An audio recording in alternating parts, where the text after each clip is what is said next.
Assalamualaikum warahmatullahi wabarakatuh. Ya, pertama-tama kami berikan terima kasih dan apresiasi atas penerimaan pada pagi hari ini untuk Pak Ibu, Bapak Koordinator, dan juga Pak Dekan dan juga Pak Rosnar, ya, dan beberapa yang lain, sama kita sama keluarga dari Universitas Indonesia. Jadi pertama-tama juga saya memperkenalkan diri, nama saya Roy, ya, di IPM. Jadi saya S1 komunikasi, S2-nya public health, tapi kemudian saya menyelesaikan programnya itu di UNC. Ya. Kemudian di sebelah kanan saya ada Dr. Desmond Asirwan Syarifan, ya. S1-nya dari Elektro dan IPM, dan juga S2 S3-nya ada di Jepang. S2 dari Jepang, tapi S3-nya di Jepang. Paling kiri dari Bapak Ibu semua adalah Dr. Tifa, ya, ini sudah top of muda dari Fakultas Kedokteran, S2, S3-nya di UI dan Unpad. S3-nya di UI dan Unpad. Nah, yang perlu kami haturkan pertama-tama, seharusnya bukan saya yang memimpin rombongan ini. Kami ini tiga ini sebenarnya adalah yang diajak, gitu ya. Tapi karena sesuatu dan hal, ada kendala yang dialami pada saat perjalanan untuk rombongan Pak Edi Sujana dan kawan-kawan di Jakarta, maka karena kami menyesuaikan dengan waktu yang sudah disediakan, ya kita hari ini pada jam yang sudah ditentukan atau yang sudah dijadwalkan. Intinya begini, kita supaya tidak terlalu lama karena terjadi sebuah permasalahan yang itu menjadi wacana masyarakat bahwa saat ini banyak yang mempertanyakan, tidak satu dua yang banyak yang mempertanyakan tentang keabsahan dari ijazah mantan presiden kita Pak Joko Widodo yang disebut adalah alumni ya Fakultas Kehutanan Universitas Indonesia. Dan ini menjadi masalah. Kenapa masalah? Karena tidak boleh seseorang yang apalagi sudah menjabat 10 tahun, 2 kali menjadi wali kota, sekali menjadi gubernur, 2 kali menjadi presiden, kemudian dipertanyakan. Ya, kadang-kadang ada yang menjadi satu presiden sangat tidak bagus. Dan kalau masih banyak pertanyaan, mau menulis lengser kayak saya, ya justru itu. Justru karena ini jangan presiden itu, apalagi kalau modus yang sama dalam peribahasanya buah itu tidak jauh dari akar, dari pohonnya jatuhnya, itu sudah terjadi pada sekarang yang masih menjabat sekarang, gitu. Karena itu juga punya track record yang nyaris sama juga, gitu. Lagi kita searching juga. Nah, intinya begini, kita sangat menghormati statement atau pembelaan dari rekan-rekan atau kakak-kakak kepada ibu semua selaku angkatan dari Pak Jokowi. Tapi sekarang yang memang menjadi persoalan adalah ada pihak yang memang menggugat secara resmi, ya, ijazah beliau, ya, mulai dari ijazah SD, SMP, SMA, dan yang kita bahas di sini adalah hanya yang USD. Dan itu gugatannya adalah secara resmi sudah diajukan pada Pengadilan Negeri Solo, kemudian juga di Jakarta. Adapun statusnya adalah tidak benar kalau itu statusnya sudah dimenangkan. Karena status yang benar adalah baik Solo maupun Jakarta. Solo itu sudah diputus, tapi putusannya bukan soal ijazahnya. Putusannya adalah justru soal lain, justru Bambang Menteri dan Gusdur itu divonis tadinya adalah menyebarkan kabar bohong, tapi oleh Mahkamah Agung kemudian itu sudah dibatalkan. Jadi artinya dia tidak menyebarkan kabar bohong, gitu ya, putusannya. Hanya kemudian karena pada saat ujaran kebencian. Jakarta statusnya adalah Pengadilan Negeri menolak atau kemudian merasa tidak berkompeten untuk mengadili, NO dalam bahasa hukumnya. Jadi belum sampai ke pokok materinya. Baik Solo maupun Jakarta tidak pernah bisa menghadirkan ijazah asli, ya, maupun kopi yang sudah dilegalisir yang dipertanyakan. Jadi belum sampai ke materi. Dan itu sebenarnya poinnya ada di situ. Kalau saja persoalannya dan saya Wong Jawa gitu kan, kayak gampang. Iya. Kalau yang bersangkutan itu, ini loh bisa saya mas, jasaku clear udah rampung selesai dan tidak akan jadi masalah. Dan kalau hukum itu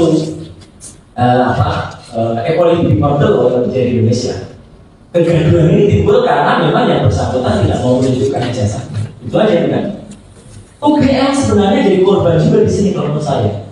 Karena UGM itu benar statusnya tidak perlu sebenarnya ikut repot karena ijazah itu begitu kita lulus juga. Itu kan sudah diserahkan kepada yang bersangkutan. Dan selesai gitu. Nah, menjadi lebih terima itu istilahnya Bu. Itu ketika kemudian muncul banyak statement gitu.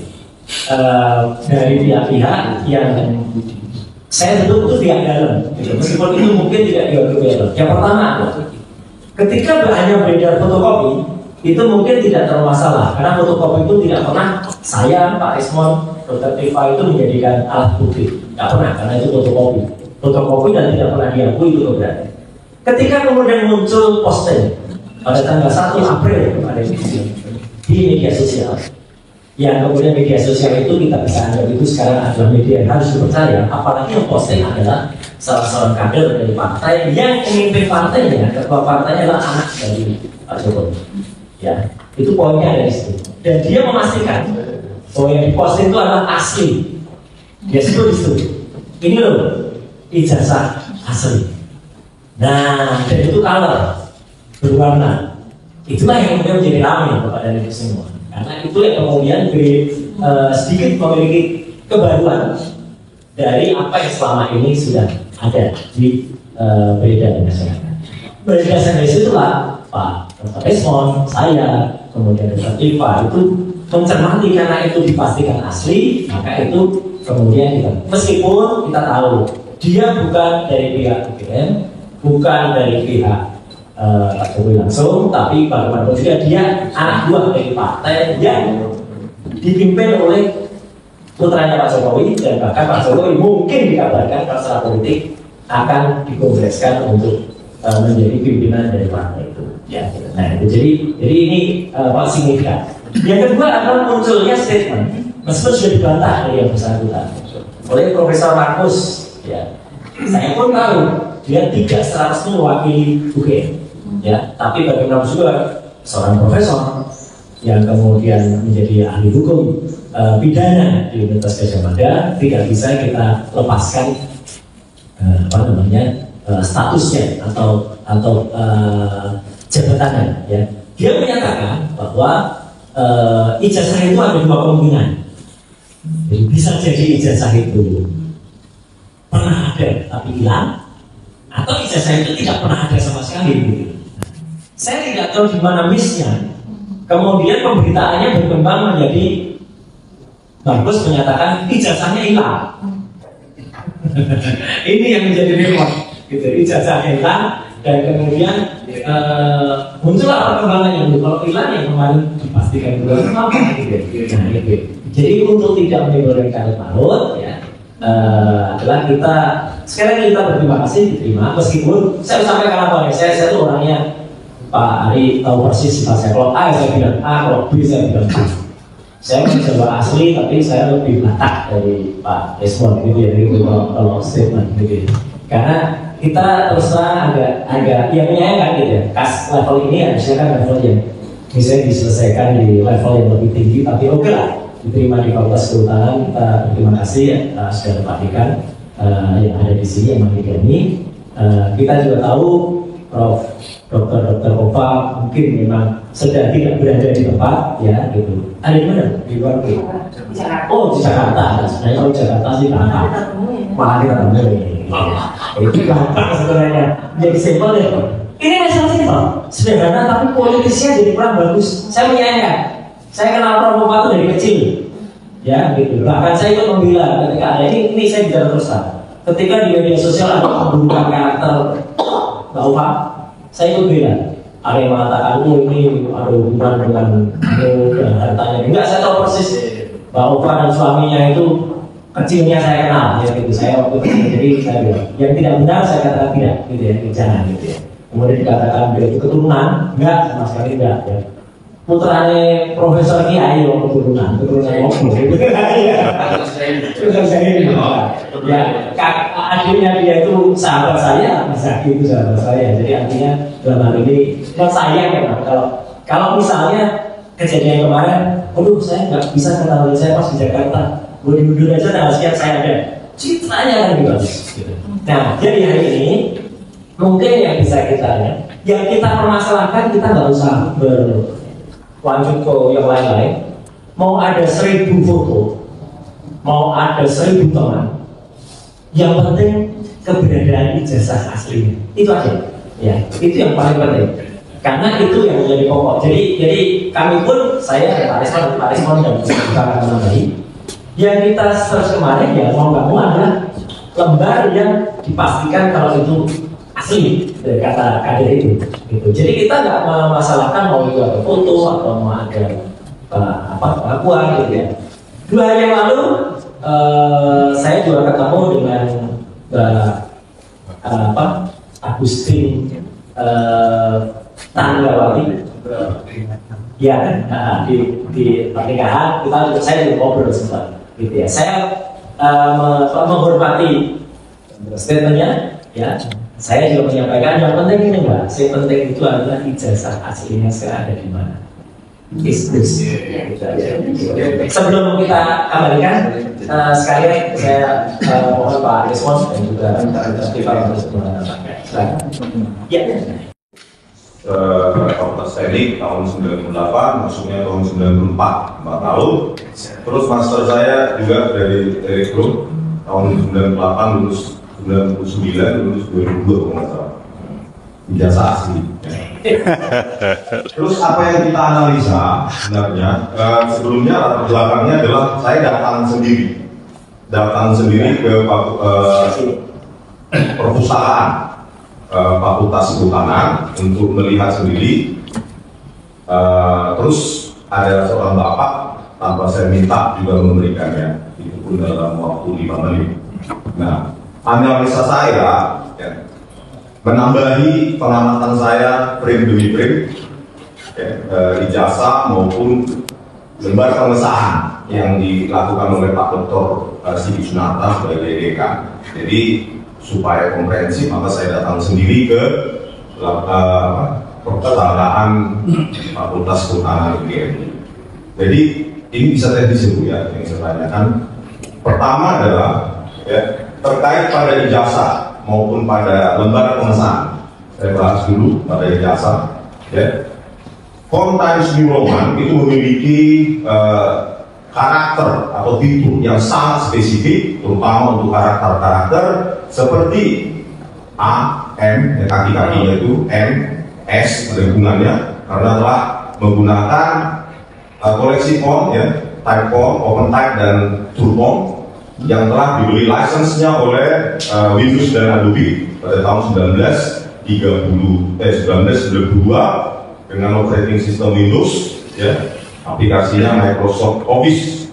Nah, di situ menggunakan algoritma kurva Bézier polinomial pangkat 2 dan pangkat 3. Jadi di situ bisa saya analisis ya apa yang ditampilkan oleh Pak Dr. Sigit, bahwa fitur pada ijazah Bapak Joko Widodo yang ditampilkan, ini yang ditampilkan ya, yang sebenarnya saya tidak tahu.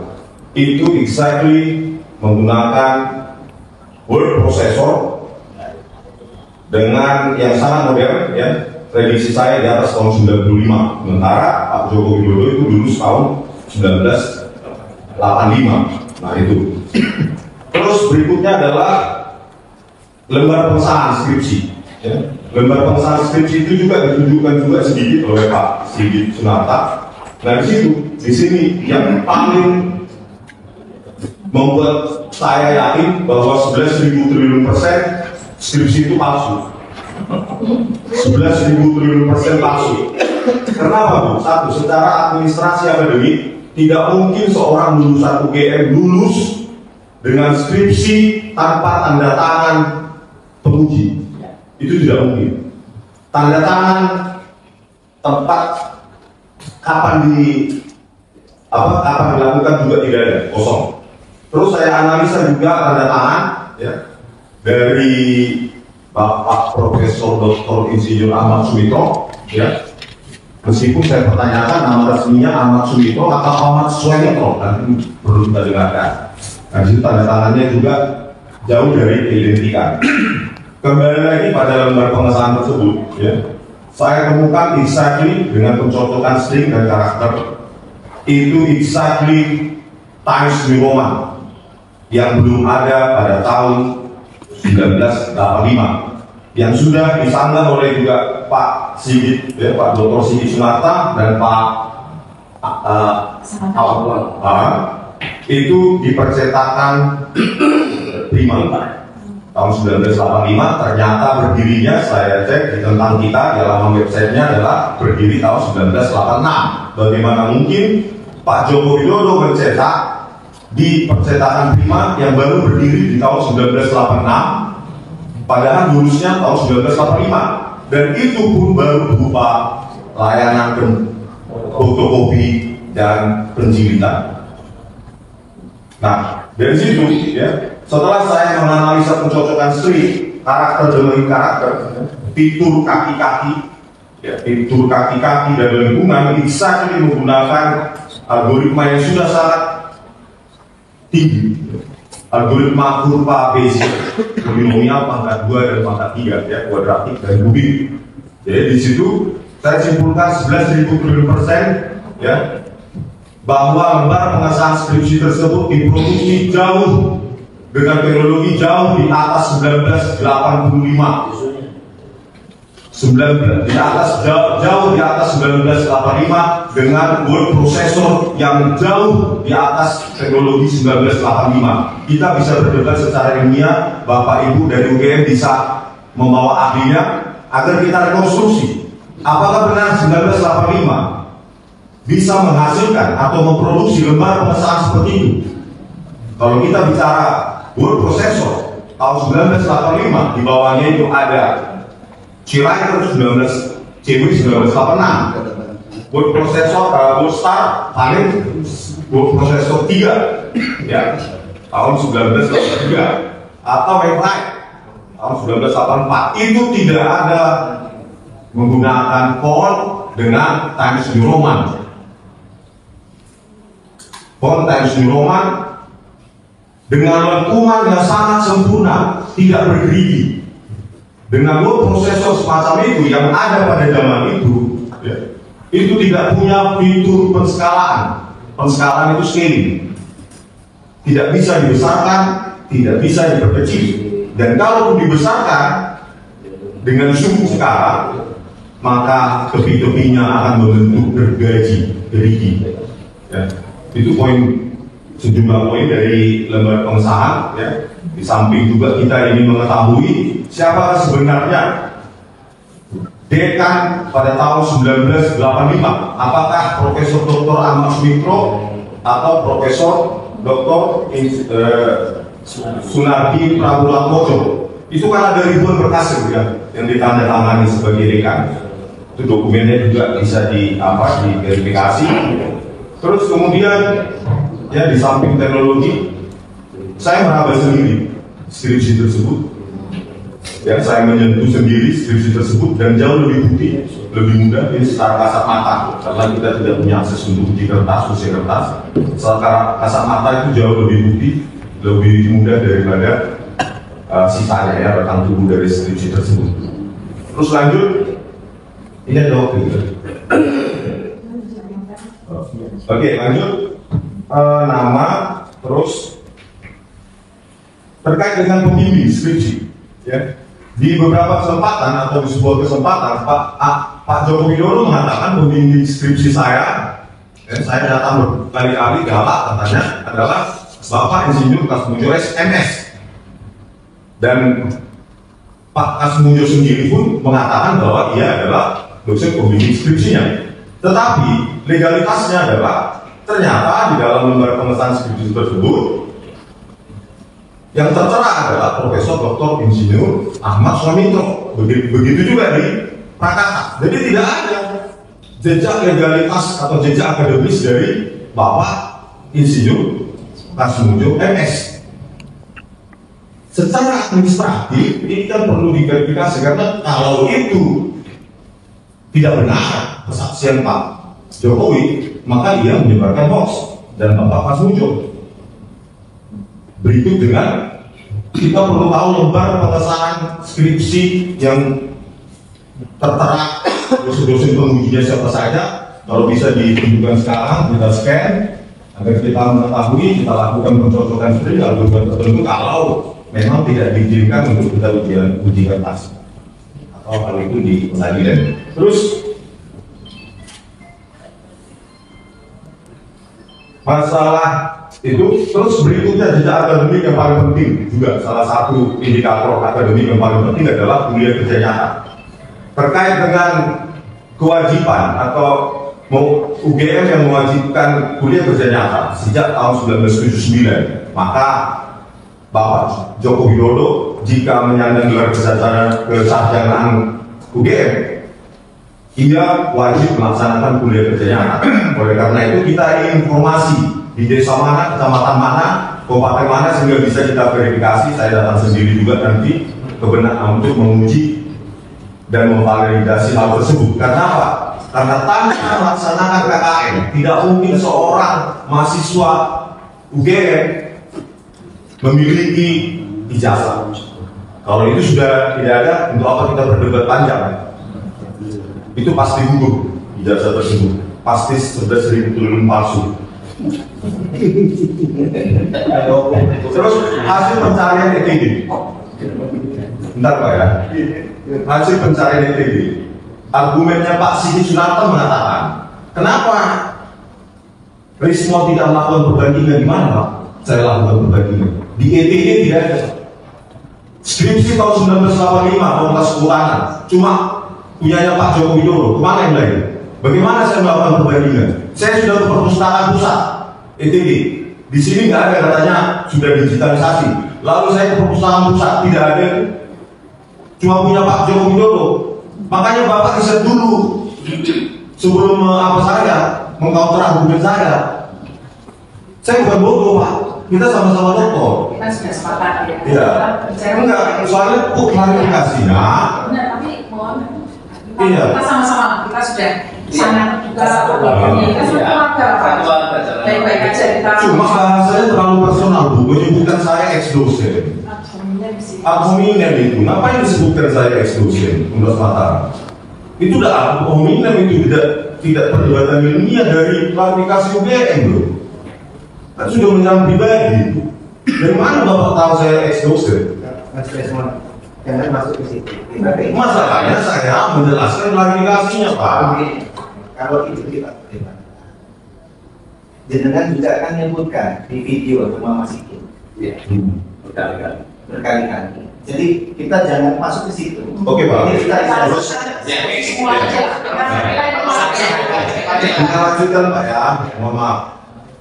Kaitannya dengan ETD, pencarian ETD memang tidak ada selain skripsinya Bapak Joko Widodo di Fakultas Kehutanan.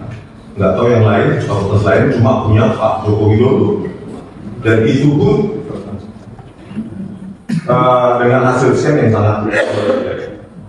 Nah berikutnya, ya, kaitannya dengan ketidakadaan skripsi-skripsi di tahun yang sama untuk kita melakukan perbandingan, maka ada seseorang mengirimkan kepada saya skripsi di tahun 1985 yang ada di sini.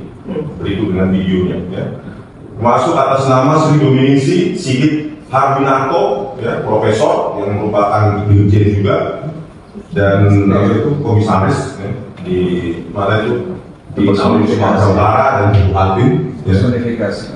Ya. Nah itu terus Edi Trianto, Lembak Edianto. Ibu bisa verifikasi sebagai Wakil Rektor Bidang Kemahasiswaan. Kenapa? Pendidikan ya. Dan itu kosong semua, tanpa ditandatangani lembar pengesahan. Ditandatangani oleh dosen pembimbing, dosen penguji, apalagi ini kan. Dan itu dicetak, direproduksi dengan teknologi cetak modern. di atas tahun 95 bahkan saya dengan prosesor yang sangat modern, ya itu perlu dijawab, ya perlu dijawab juga, ya. Terus untuk seterusnya masalah yang lain, kalau bisa kita bisa mendapatkan kesempatan untuk menguji radiokarbon CO2 dating analysis, ya, terus ink dating analysis, terus digital forensik di tempat yang sangat independen. Gitu. Itu dulu, Bu. Nanti kalau ada saya tambahkan. Terima kasih. Adalah skripsi. Jadi itu masalahnya. Nah sekarang menurut saya ini kita semua itu adalah orang UGM. Kita semua sangat cinta dengan UGM. Kita semua sangat cinta dengan Indonesia. Persoalan ini besar sekali dampaknya terhadap ketidakadaannya ijazah asli dari Pak Jokowi dan kemungkinan pemalsuan dari skripsi. Ini dampak kepada negara ini luar biasa. Ini yang saya pikirkan dan sudah kami teliti di lembaga kami.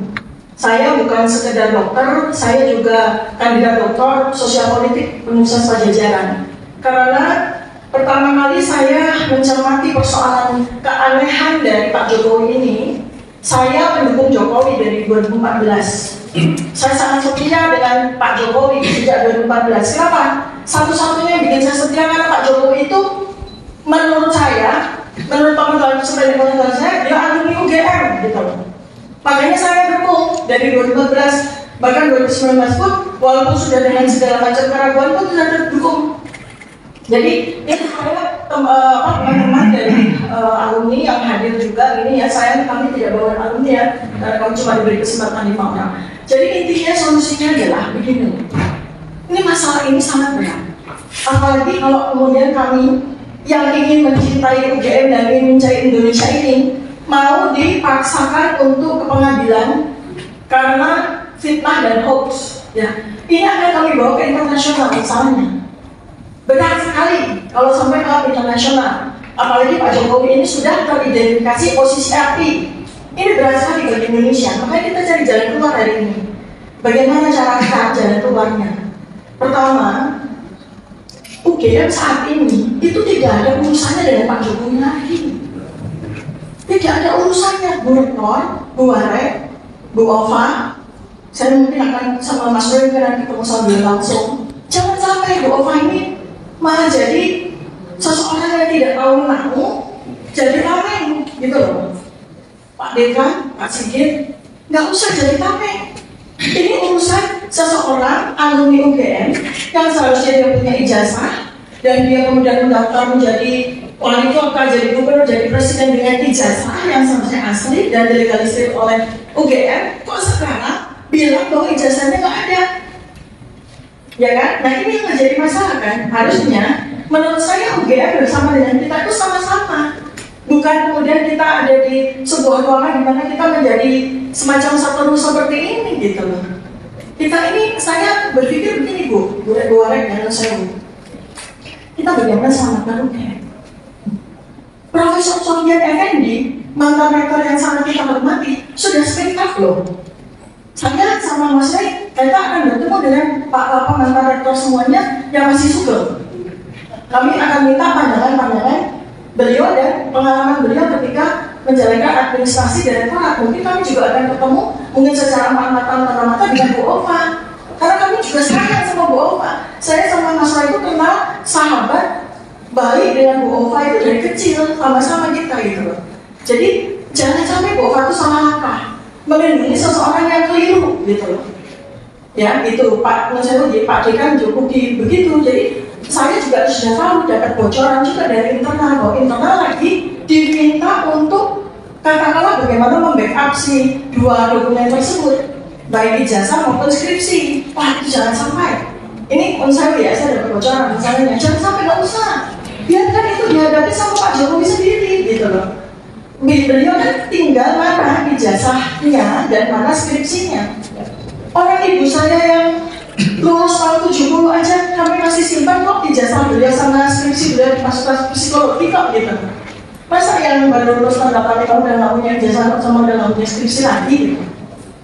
Nah, dan saya punya semua ini adalah sebuah konspirasi yang membuat UGM itu menjadi korban. UGM itu menjadi korban. Jadi sekarang kita coba selamatkan sama-sama.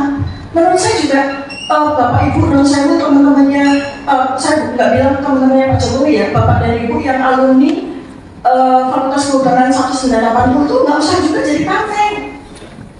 Karena nggak perlu juga, nggak penting juga gitu loh, memperlihatkan ijazah, memperlihatkan foto-foto kami lagi di gunung dan segala macam. Menurut saya ini sudah diidentifikasi loh, itu bohong loh, gitu lah.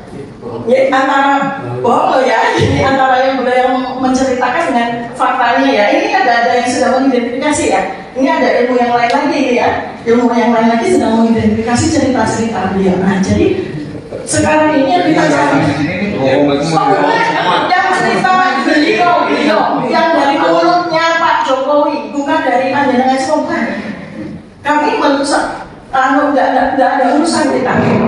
Yang dari mulutnya Pak Jokowi itu sedang diverifikasi secara AI loh, secara digital forensik. Ceritanya tuh nyambung nggak dengan fakta gitu ya. Ini adalah sebuah fakta yang perlu kita olah ya. Kita sedang menjauh. Jadi sekarang seandainya seorang mantan presiden itu ternyata menggunakan dokumen palsu sampai dia menjadi presiden, persoalannya sangat berat buat bangsa ini. Karena hukuman dan segala macam, dan itu jangan sampai melibatkan UGM gitu loh. Kalau seandainya beliau memang salah, beliau memang memasukkan dokumen-dokumen, ya itu biar ditanggung sama beliau sendiri. Jangan sampai UGM jadi tameng, apa urusannya sama UGM nggak ada. Saya juga kalau saya punya masalah hukum atau apa-apa, saya nggak akan minta-minta sama rektor untuk melindungi saya kok. Sekarang ibu-ibu, bapak-bapak yang belakang itu sesama alumni kita, kalau panjenengan semua punya masalah hukum, apa terus minta rektor sama Pak Dekanya melindungi? Kan tidak. Tapi apa orang kalian sudah lulus kok gitu ya. Jadi UGM itu juga harus bisa bilang seperti itu. Ini menurut saya ya, jadi ini persoalan politik yang sudah advance, very advance.